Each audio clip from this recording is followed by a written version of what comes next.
Hi, we're here at the Financial Services Expo. My name's Kate Faulkner and I'm here with Richard Deacon. You're from Mast Haven and your job title is? I'm the Sales Director. Sales Director. I'm also here with Ian Harrison and you're from Affirmative. It's a very good name for a finance company. And you're the Operations Director. Yep, that's right. So what we're going to be asking about today is we've had the Brexit vote. Some have said this is a disaster for the property market, whereas others might say it's actually brilliant news. And that's over to you. In terms of thinking about our landlords and property investors from a financial perspective, why might Brexit vote be bad news? What do you think, Richard? What might we not be thinking about properly? I think the first thing that springs into my mind is uncertainty.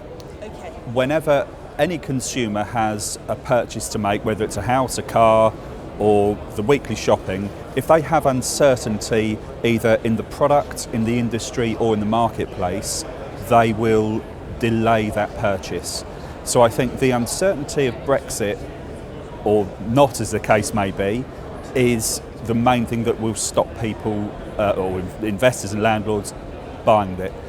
We haven't found that yet. I was going to say that would be quite interesting. Yeah. Have either of you seen any changes? Or I've kind of picked up there was a bit of a wobble around the time of the vote, but since then, and just talking to people this morning, they've said pretty good start to September. Is that the same for you? I haven't noticed any difference at all since the vote took place. Richard stole my thunder. The word I was going to use was uncertainty as well. But what I noticed is straight away, quite a few of the other lenders made knee-jerk reactions. Yeah. And what sort of things were they doing? Some of them stopped lending, some of them changed their criteria. Yeah. Since the announcement of Brexit, we've not made any changes whatsoever. Okay. But I have noticed a massive north-south divide where the London market has stopped, but the market up, my neck of the woods, Liverpool, Manchester, Leeds, Birmingham upwards, is just moved on another level again now. Yeah, and I must admit I've picked that up myself, depending on where people are and where you're talking to them and they're investing. I've actually heard that in some areas, Midlands upwards, they've had more inquiries because the guys who were investing down south have kind of come up north, which I guess is a good thing. Well, it's years ago. It's back to nearly the same stages. When you used to have Liverpool and Manchester, every Monday morning you used to see investors arriving in Liverpool, Manchester, queues of taxi drivers, taking them round, all the auction all your websites. Big city centre flats going out the door. And the same thing's happening again. Okay. And what do you think in terms of anything that might be a risk factor that landlords, investors need to be aware of over the kind of coming year or two in terms of investing? Whereabouts, because what you're looking at is, if you take London, for example, at the moment in time, everyone's mentioning the bubble. Is it going to the wobble? Is it going to go down a little bit? You've got some lenders that have lent on a higher LTV. So obviously, loan to value. Yeah, so on the loan to value being too high, obviously if the property market drops a little, the lend's still the same, but the loan to value is going to increase even more. So how's that going to impact me and property investors? What does that mean? They're less likely to lend? Well, what you've got both myself and Richard come from bridging backgrounds. So we don't do the long-term lends as in the mortgage. So if we're doing the lend, say up to 75%, and then there's the bit of the wobble, that 75% could become 85%, and then there's less and less of the longer-term mortgage products to take us out.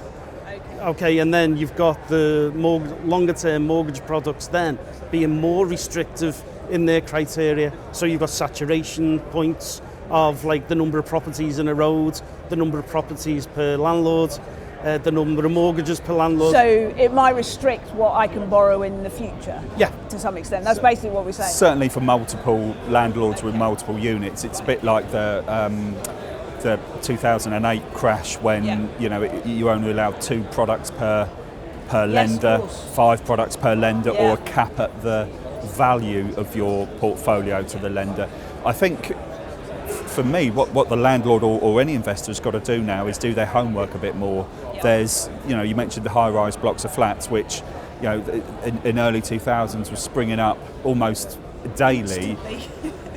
People buying off plan for £250,000, and you look at them, 2 years later, and you can't shift them for £150,000. So, and that's still happening. That's still out there, isn't it? well, this is it. So, and a lot of people are moving into to different areas as well. Houses of multiple occupancy, or HMO.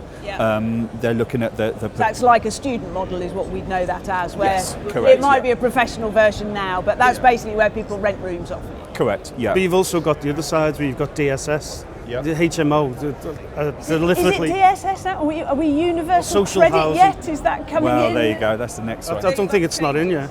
Yeah, but you've got like social housing, etc. So you've got different investors. It all with myself and Richard, it all depends on the exit more than what the in. Anyone can lend money, but getting your money back is what the key answer. And that's not necessarily something that landlords and investors are always brilliant at. Is they're very good at getting in, but not always good at the exit strategy on the way out. I wouldn't just say it was the landlords. I'd always say some of the brokers, what we deal with. Some of the brokers are commission driven. And that's where we could have the problem with some of the lending criteria and making it slightly more difficult. Yeah, I think. So bearing that in mind, how on a scale of kind of 1 to 10, is that a high risk likely to happen, or with the sort of news that we've had recently, which has been quite positive at the end of the day, do you think it's less likely to happen? Because if it is a high risk, then as a landlord, you kind of want to get in sooner rather than later to some extent, tie your finance down while the rates are unbelievably low. So what's your take on how much of a risk the future financing is going to be once we start Brexiting? I'd say it was the experience of the landlord comes into it as well. And to be honest, how deep the landlord's pockets are on deposit.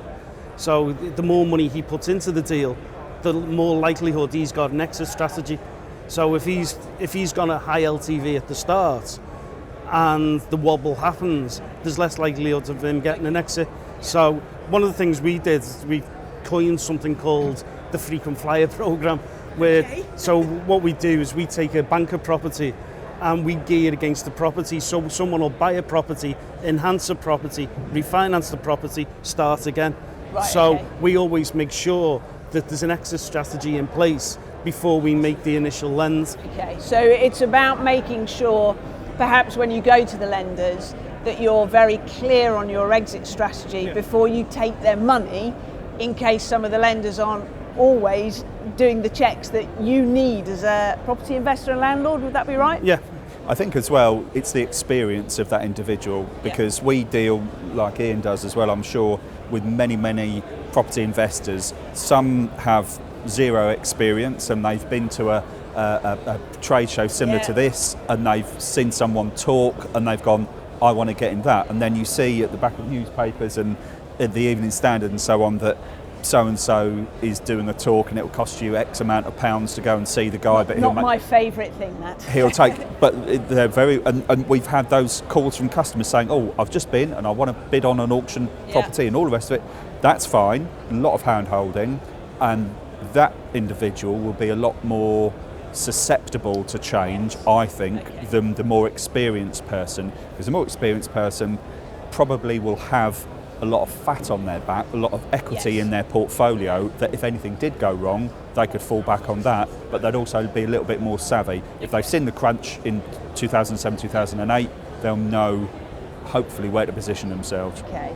So looking at it from the other angle, what are the real opportunities? So if you're now landlords and property investors yourselves, is there anything you're going, oh, I'm dead excited because now we're going to Brexit, this is going to throw up an now or in 5 years' time to do X, Y, and Z. What do you think there might be for landlords and property investors to look out for that they can take advantage of?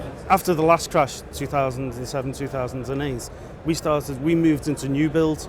So we started actually building property, lending the money to develop property. So it was something what we hadn't really touched on. And so now we're probably, out of the business we do on a monthly basis, I reckon about 75% of it is actually some sort of development funding. It's not the traditional bridge. And we had a bit of an identity crisis where Affirmative was the bridge when we started 12 and a half years ago. Now people see Affirmative as the developer. So we've got two companies that run parallel to each other. Constructive Lending is the developing arm, Affirmative is the bridger, and we've got another company called Sprint in the middle, which is the regulated entity. So what we've noticed is there's more and more on the development side, whether that be landlords turning larger buildings into a series of flats, HMOs, smaller unit flats. Yeah. No one's buying the big house to live in anymore. It's all looking for the opportunity to make money. So there's a really good opportunity. I've seen that actually, whereby almost started with country houses, didn't it really? Where country houses, nobody's really buying them now. You've got to have a ton of money to do so, and then they leak that out of the house quickly. And what you're saying is that go out and, instead of just looking at buy to let, for example, look at a build to let. And look at how you can convert a property, a box effectively, into something that generates more money capital value wise and generates a better income return. Yeah, well, it's like myself at the moment in time. I was looking to move house, and I've seen a house in an area where my wife didn't want to move into. And the idea was, it was 7 or 8 bedrooms, huge garden, and I wasn't thinking of it as somewhere to live. I was thinking of it straight away as somewhere to turn into 3 flats and obtain planning permission on the land next to it. Yes. So it wasn't, she was picking her own place, the kitchen, etc. Whereas I was looking at the opportunity. So I had my business hat on when I was looking for something personal. Obviously we all want to know who won. At the moment in time, it's still on the fence. I'll tell you who wins that one, and it's not Ian. Well, we'll perhaps come back and interview you later and find out that. Thanks very much. I think that was really helpful, and I agree with you that just the old buy-to-let model where you can just buy something, let it out, money rolls in, that is kind of over. Brexit or no Brexit to some extent, and it's now having that exit strategy, and more importantly, making sure you've got a good lender behind you that gets the market, I think too. And then building in that real value from the start, rather than just buying and letting. I think taking up what Ian said about HMOs and permitted development, where you've got commercial property offices that have permitted development to turn them into flats, that the savvy investor is thinking exactly what you've just said, not along the lines of buying a house and renting it out, but even as Ian just said, buying a large house, converting it into flats, but then gaining planning on the land as well. They don't even have to go through the planning themselves. They could then sell that on and make profit that way, but as long as they can split the titles. But it's looking for other opportunities as opposed to just the old school buy-to-let investment. Great, thanks very much. Well, I hope that was useful. So it's all about build to let, not necessarily buy to let anymore.